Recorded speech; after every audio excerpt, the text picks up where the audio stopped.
નમસ્કાર મિત્રો, Jhalkari TV channel ઉપર આપ સૌનું સ્વાગત છે. હમણાં આપ સૌ સોશિયલ મીડિયા ઉપર જોતા હશો કે આર્ટિફિશિયલ ઇન્ટેલિજન્સ જે એઆઈ છે, XI જે ગ્રોક ના નામથી જે એલન મસ્ક લોન્ચ કર્યું છે, એને બધા ખૂબ સવાલ પૂછે છે.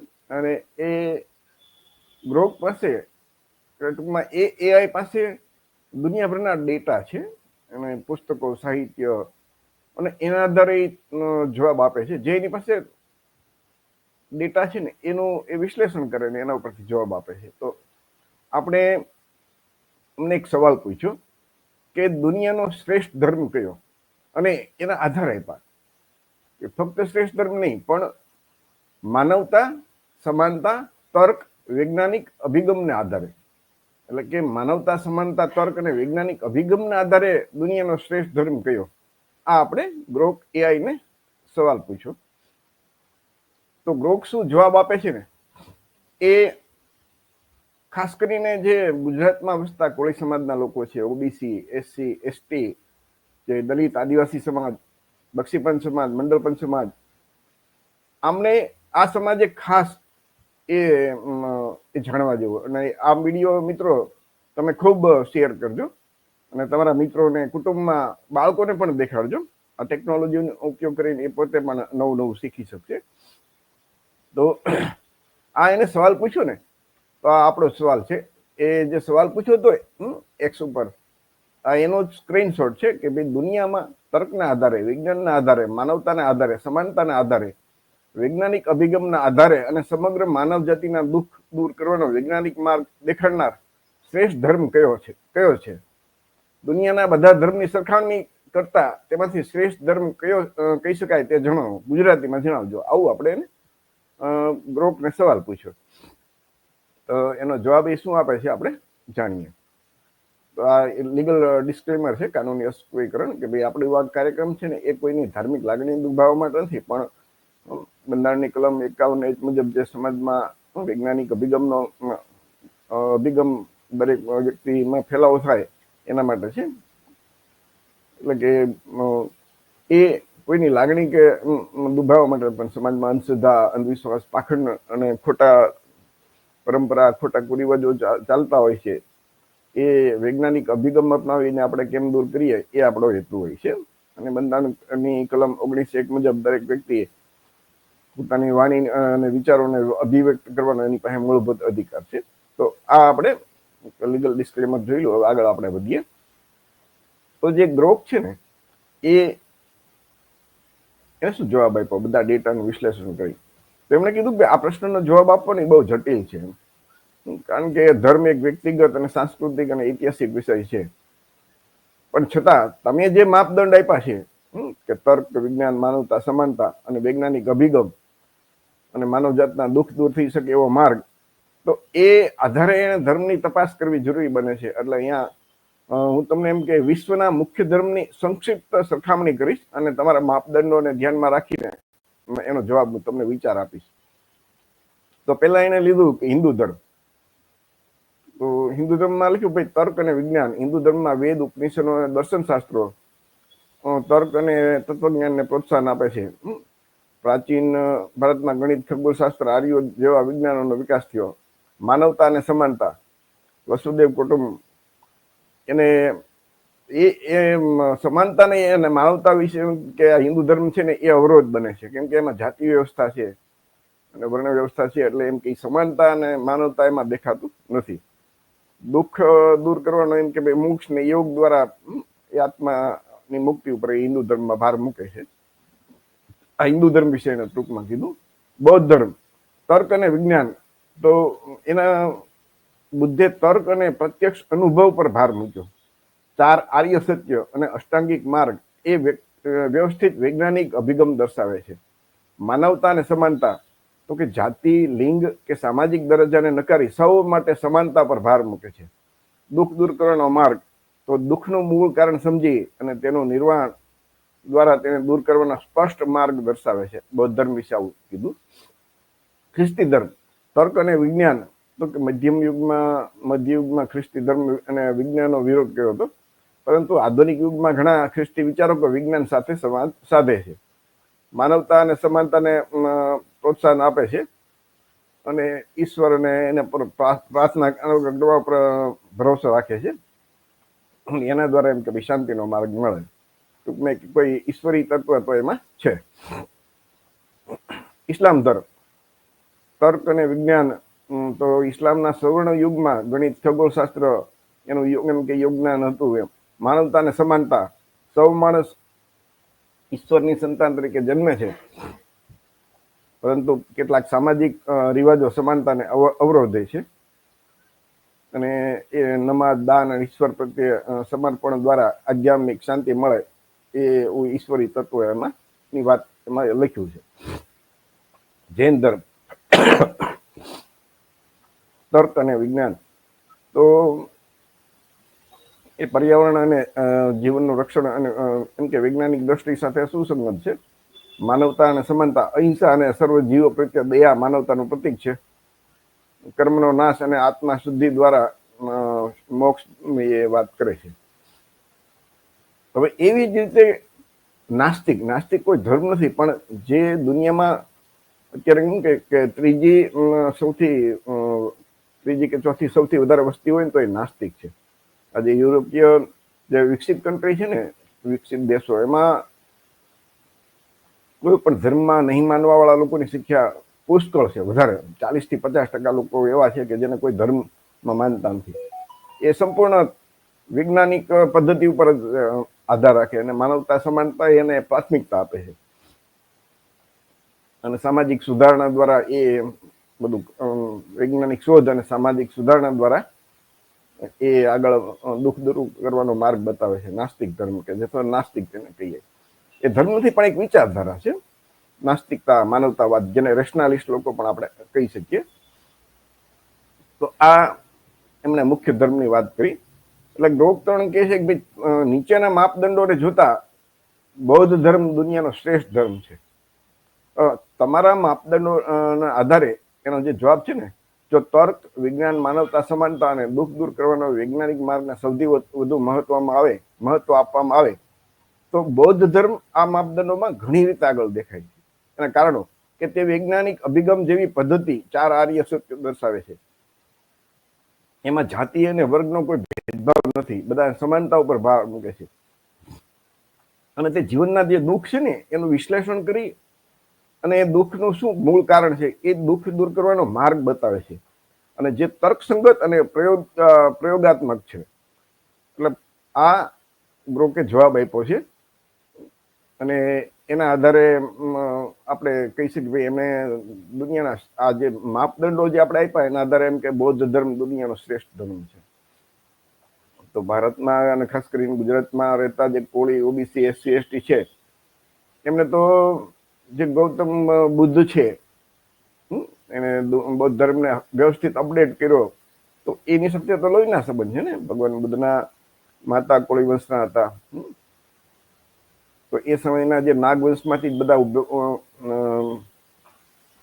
જુદા જુદા વંશો, કોળી, શાક્ય, લીછવી, મલ્લ, મૌર્ય, આ બધા વંશો જે છે એ બધા મૂળભૂત રીતે બધા સમાનતામાં માનવા વાળા હતા. અને એ સૌને ગૌતમ બુદ્ધ સાથે એ લોહીના સંબંધ છે. તો અને ઐતિહાસિક ધર્મ છે, એ કોઈ પૌરાણિક કથાનું પાત્ર નથી. ગૌતમ બુદ્ધ ક્યારે જન્મ્યા, ક્યારે એનું મૃત્યુ થયું, એ સૌ બધી વસ્તુ એના અસ્થિ પણ આજની તારીખે મોજૂદ છે. અને સમ્રાટ અશોકના સમયમાં તો એ આખું ભારત બૌદ્ધમય હતું. એનો મતલબ કે આપણા જે વડવાઓ હતા, પૂર્વજો, એ 100% બૌદ્ધ ધર્મ પાળતા હતા અને બૌદ્ધ ધર્મ મુજબ જીવન જીવતા હતા. અને અત્યારે ભારતમાં જ્યાં જ્યાં ખોદકામ થાય છે અને જ્યાં જ્યાં બધા તમે જોયું તો બુદ્ધ વિશે જ એકલું નીકળે છે. ભારતમાં એવો એક તમને વિસ્તાર નહીં કે જ્યાં ગૌતમ બુદ્ધના જે વિરાસત છે બહારની તમને નીકળે. સતત તમને આપણા ગુજરાતમાં તો કેટલી જગ્યાએ એટલું તમે જ્યાં ખોદકામ થાય ત્યાં બધું બુદ્ધનું જ બધી વાતો નીકળે છે. અને એના વિરાસત નીકળે છે, વિહારો નીકળે છે, બૌદ્ધ ગુફાઓ મળી આવી છે. સમ્રાટ અશોકનો શિલાલેખ પણ એ જોયું તો જુનાગઢમાં છે. તો એવી રીતે આપણા માટે એમ કે ઓબીસી, કોળી, ઓબીસી, એસસી, એસટી માટે તો આ આપણા પૂર્વજો નો ધર્મ છે અને એ શ્રેષ્ઠ ધર્મ તો આપણા માટે સૌથી સારું કહેવાય ને. કેમ કે હિન્દુ ધર્મની અંદર તો જાતિ વ્યવસ્થા, વર્ણ વ્યવસ્થા છે. તો ત્યાં તો આપણે જે શૂદ્ર વર્ણમાં આવીએ તો આપણે હલકા વર્ણના, અધિકાર વંચિત, ઉપરના 3 વર્ણની સેવા કરવી, બ્રાહ્મણ, વાણિયા, ક્ષત્રિયની સેવા કરવી, એ જ શૂદ્રોનો ધર્મ. એટલે કે આપણા માટે તો ગુલામી એ જ ધર્મ થઈ જાય. તો એની સરખામણીમાં બૌદ્ધ ધર્મ આપણા માટે શ્રેષ્ઠ ધર્મ છે.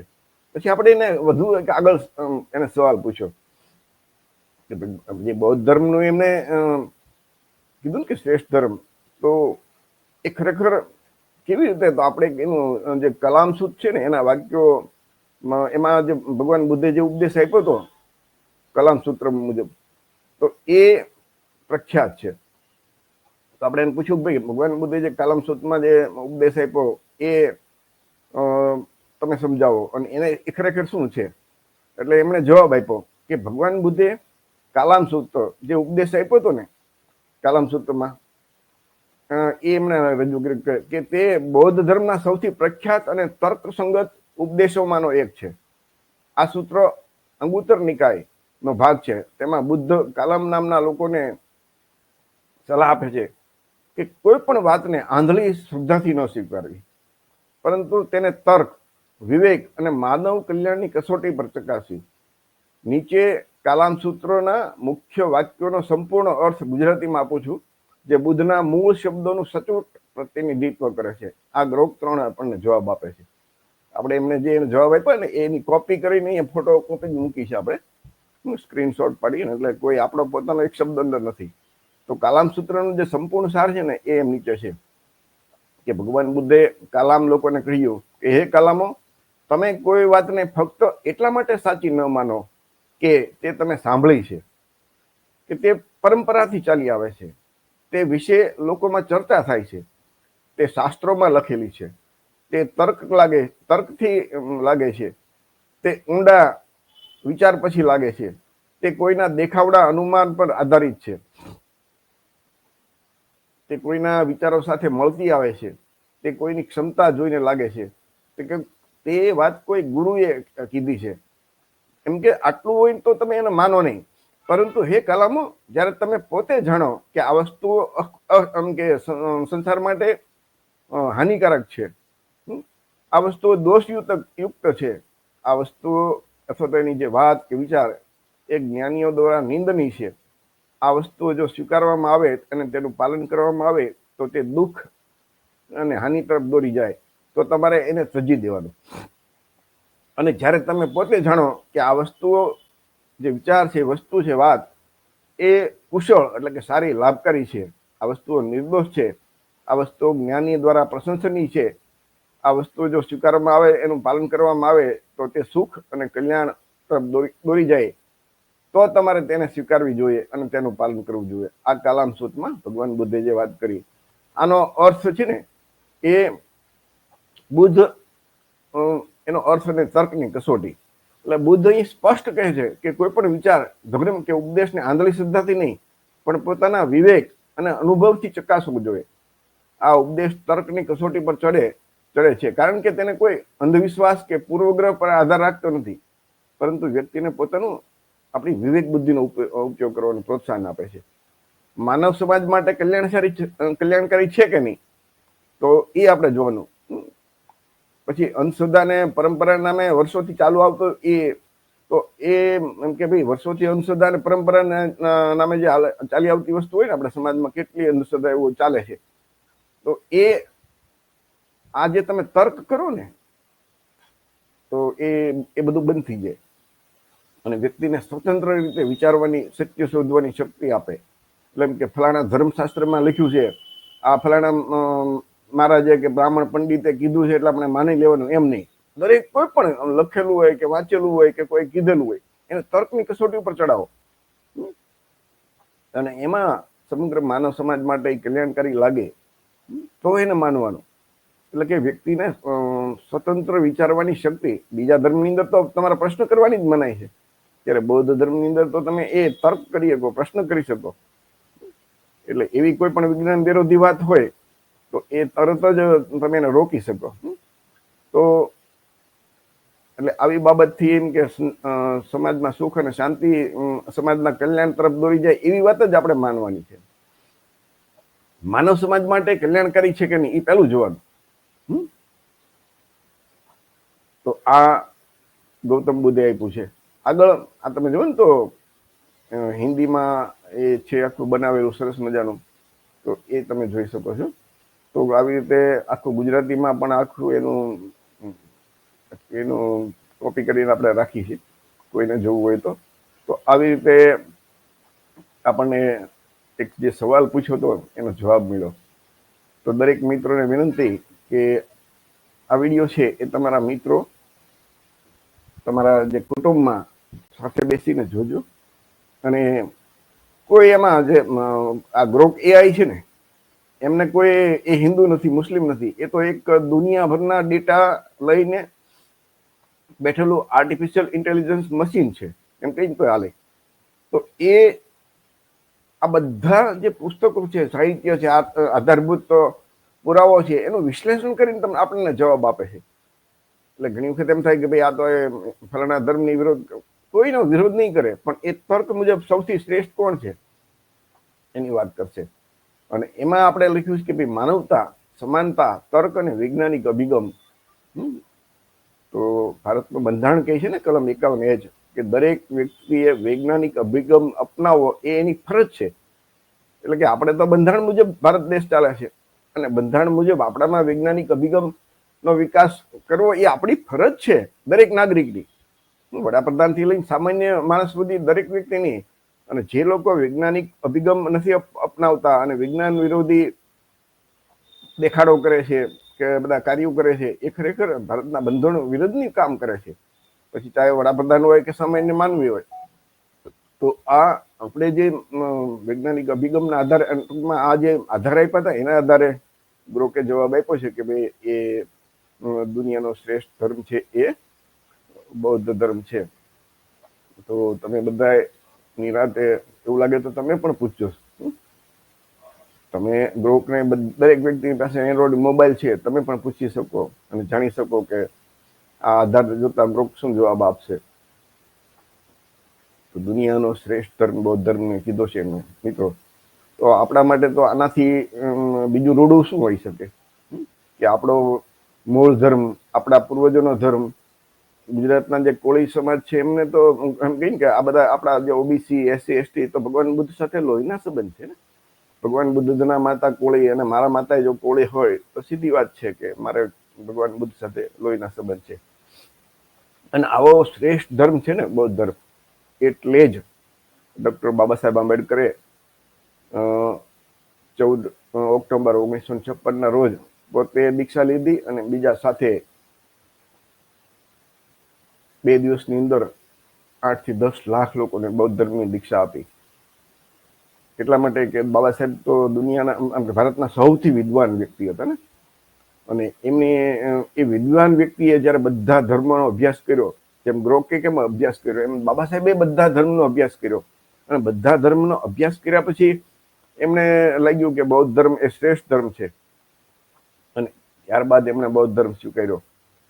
અને ખાસ કરીને એ જે બૌદ્ધ ધર્મ સ્વીકારવાળા હતા એ બધા હિન્દુ ધર્મવાળા જ હતા. હિન્દુ ધર્મના જે હિન્દુ ધર્મથી પીડિત લોકો ખાસ કરીને હતા, કેમ કે શૂદ્ર વર્ણના લોકો જ હતા. તો જે બ્રાહ્મણ, ક્ષત્રિય કે વૈશ્ય એટલે કે વાણિયા નથી, એવા બાકીના તમામ હિન્દુઓ શૂદ્ર વર્ણમાં આવે. અને એટલે જ આઝાદી પહેલા આપણા બાપ દાદાઓને કે ભણવાનો અધિકાર નહોતો, વેપાર કરવાનો અધિકાર નહોતો, શસ્ત્ર ધારણ કરવાનો અધિકાર નહોતો, ઉપરના 3 વર્ણની સેવા કરવી એ જ આપણે ધર્મ હતો. આપણા પૂર્વજોનો જે દશા જોઈ ને, એનો ઇતિહાસ જોઈએ તો એ પશુ કરતા ખરાબ જીવન જીવવું પડતું હતું આ હિન્દુ ધર્મના કારણે. અને એ એટલા માટે બાબા સાહેબે હિન્દુ ધર્મમાં સુધારવાનો પ્રયાસ કર્યો, પણ એ શક્ય લાગ્યું નહીં. એટલે એમણે નક્કી કર્યું કે બૌદ્ધ ધર્મ જ એ શ્રેષ્ઠ ધર્મ છે આપણા માટે. અને જેમ બાબા સાહેબે કીધું એમ ગ્રોક 3 પણ કહે છે કે દુનિયાનો શ્રેષ્ઠ ધર્મ બૌદ્ધ ધર્મ છે. તો મિત્રો, આપણી જે ચેનલ છે ને ઝલકારી ટીવી, એની અંદર આવા લગભગ 700 જેવા વિડીયો છે. અને તમે આપણા જે પછાત સમાજ છે, આપણો પછાત વર્ગના કોળી, ઓબીસી, એસસી, એસટી, આપણા જે દલિત આદિવાસી સમાજનો સર્વાંગી વિકાસ થઈ શકે એવી વિચારધારા ધરાવતા બધા વિડીયો છે. તમે જોજો, તમારા મિત્રોને દેખાડજો. આ તમે તમારી અનુકૂળતાએ આ તમે વિડીયો જોઈ શકો, તમારા કુટુંબને દેખાડી શકો. તો મિત્રો, કાર્યક્રમ આપણે અહીંયા પૂરો કરીએ છીએ. જય ભીમ, નમો બુદ્ધાય, જય સંવિધાન. દરેક મિત્રોને વિનંતી કરું છું કે ઝલકારી ટીવીને સબસ્ક્રાઇબ કરી દેજો. સબસ્ક્રાઇબ તમે કરશો ને અને લાઈક કરી દેશો તો તમને શું ભવિષ્યમાં તમે જેટલા નવા વિડીયો તમે મૂકાશે ને એ તમને જોવા મળશે અને તરત જ તમારા સ્ક્રીન ઉપર આવી જશે. તો દરેક મિત્રોને સબસ્ક્રાઇબ કરવા વિનંતી છે.